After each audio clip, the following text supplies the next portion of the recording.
babies are human beings. Mothers are meant to see their babies as human beings. Babies are human beings. They have needs. They have feelings like that. If in any way, shape, or form the mother's misattuned, malattuned, doesn't recognize, admit, or respect, or fulfill the baby's needs, okay, the baby's terrorized. The baby's absolutely terrorized.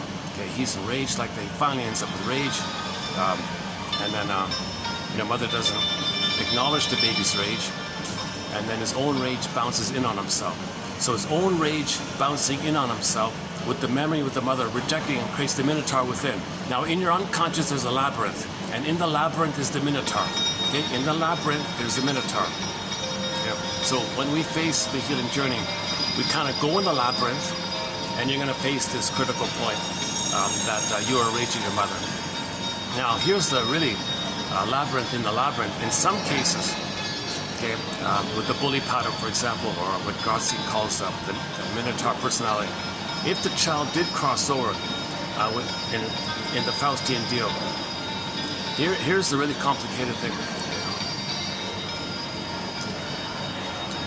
So let's pause on that moment and just add in let's back up a bit and add in the theory here. So the theory about identification of aggressor is, pick up from before, if the baby's in pain with the mother, the only way to not feel the pain is to become the mother. That's the Faustian deal. Okay, so it somehow allows him the sense that he can shame himself, he can reject himself, because he did it.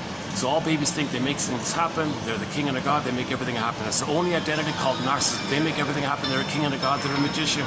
They gotta make something happen, they gotta do something, they cause everything, they make everything, a magical thing, they do everything, they think they're the universe, the sense of the universe. So brother's hurting him, and he's so passive like that. Well, it's gonna absorb up, it's gonna absorb into that what mother's doing, he's doing it. Identification to aggressor. Now he's shaming himself. That's the Faustian deal. He's got his identity, but he's got to shame himself. Okay, that's part A. So, well, first of all, he doesn't feel the pain, and he's not going to be aware of the pain.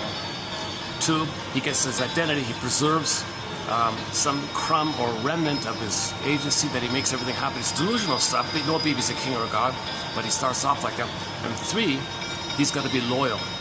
He's going to be loyal to this setup, because that's his link to the mother, and that's his hope that one day, if he shames himself again and again and again, he can have 100 lifetimes doing it, but he has the hope that if he shames himself the way his mother shamed him, that one day he'll save his mother, he'll cure his mother, he'll fix his mother, he'll heal his mother, and mother will invent a magical time machine, take him back to the nursery, says, "Thank you, baby, for saving me. Let me do it right this time."